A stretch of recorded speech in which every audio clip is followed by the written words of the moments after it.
ಆರೋಗ್ಯದ ವಿಷಯದಲ್ಲಿ ದೊಡ್ಡ ಮಟ್ಟದಲ್ಲಿ ನಮ್ಮ ಈ ಒಂದು BJSನ ಸಮುಚ್ಚಯದಲ್ಲಿ ವೈದ್ಯಕೀಯ ಸಮುಚ್ಚಯದಲ್ಲಿ ಉತ್ತಮವಾದ ಸಮಾಜಕ್ಕೆ ಕೊಡುಗೆಯನ್ನು ಕೊಡ್ತಕ್ಕಂಥ ತರಬೇತಿಯನ್ನು ಕೊಡ್ತಕ್ಕಂಥದ್ದು ನಮ್ಮ ಸ್ವಾಮೀಜಿಯವರ ಕಲ್ಪನೆ ಏನಿದೆ ಅದನ್ನು ಪ್ರಸನ್ನಾನಂದ ಸ್ವಾಮೀಜಿಯವರು ಅತ್ಯಂತ ಅದ್ಭುತವಾಗಿ ನಿರ್ವಹಣೆ ಮಾಡ್ತಾ ಇದ್ದಾರೆ. ಇವತ್ತಿನ ಶ್ರೀನಿವಾಸ ಕಲ್ಯಾಣ ಮತ್ತು ಹಲವಾರು ರೀತಿಯ ಒಂದು ಧಾರ್ಮಿಕ ಕಾರ್ಯಕ್ರಮಗಳೇನು ನಡೀತಾ ಇದೆ.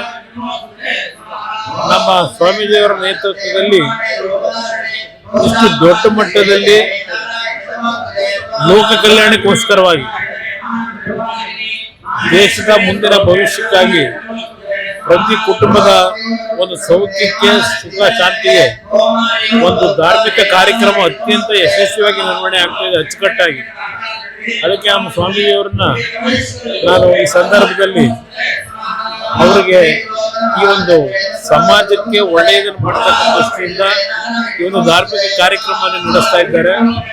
ಅವರಿಗೆ ಮತ್ತು ನಮ್ಮ ಶತಾಬ್ದಿಯ ಒಂದು ಕಾರ್ಯಕ್ರಮವನ್ನು ಏನು ನಿರ್ವಹಣೆ ಮಾಡ್ತಾ ಇದ್ದಾರೆ, ಅವರ ಶತಾಬ್ದಿ ಕಾರ್ಯಕ್ರಮ ಅದಕ್ಕೂ ಭಗವಂತ ಅವ್ರಿಗೆ ಇನ್ನೂ ಹೆಚ್ಚಿನ ರೀತಿಯಲ್ಲಿ ಸಮಾಜಕ್ಕೆ ಸೇವೆ ಸಲ್ಲಿಸ್ತಕ್ಕಂಥ ಒಂದು ಶಕ್ತಿಯನ್ನ ನಮ್ಮ ಪರಮ ಪೂಜ್ಯ ನಮ್ಮ ಹಿಂದಿನ ಮಹಾಸ್ವಾಮೀಜಿಯವರು ಬಾಲಗಂಗಾಧರ ಸ್ವಾಮೀಜಿಯವರ ಒಂದು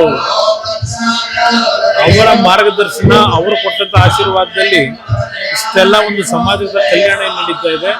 ಅವರಿಂದ ಇನ್ನೂ ಸಮಾಜಕ್ಕೆ ಹೆಚ್ಚಿನ ಕೊಡುಗೆಯನ್ನು ಕೊಡಲಿ ಅಂತಕ್ಕಂಥ ಪ್ರಾರ್ಥನೆ ಮಾಡ್ತಾರೆ. 25ನೇ ಬೆಳ್ಳಿ ಹಬ್ಬ ಹಾಗೂ ಸ್ವಾಮೀಜಿಯವರ ಹುಟ್ಟಿದ ದಿನ ಹಾಗೆ ಶ್ರೀನಿವಾಸ ಕಲ್ಯಾಣ ಮೂರು ಒಟ್ಟಿಗೆ ನಡೀತಾ ಇರೋದು. ಹೌದು, ಅದು ಎಲ್ಲ ಇವತ್ತು ಈ ಒಂದು ಧಾರ್ಮಿಕ ಕಾರ್ಯಕ್ರಮ ಎಲ್ಲಾ ರೀತಿಯ ಒಟ್ಟಿಗೆ ಇದ್ರು ಮತ್ತು ಅತ್ಯಂತ ಶಿಸ್ತುಬದ್ಧವಾಗಿ ಶಾಸ್ತ್ರೋಕ್ತವಾಗಿ ನಡೀತಾ ಇರ್ತಕ್ಕಂಥದ್ದು. ಅವರಲ್ಲಿರ್ತಕ್ಕಂಥ ಒಂದು ಕಮಿಟ್ಮೆಂಟ್ ಏನಿದೆ ಅದನ್ನು ತೋರಿಸುತ್ತೆ. Thank you.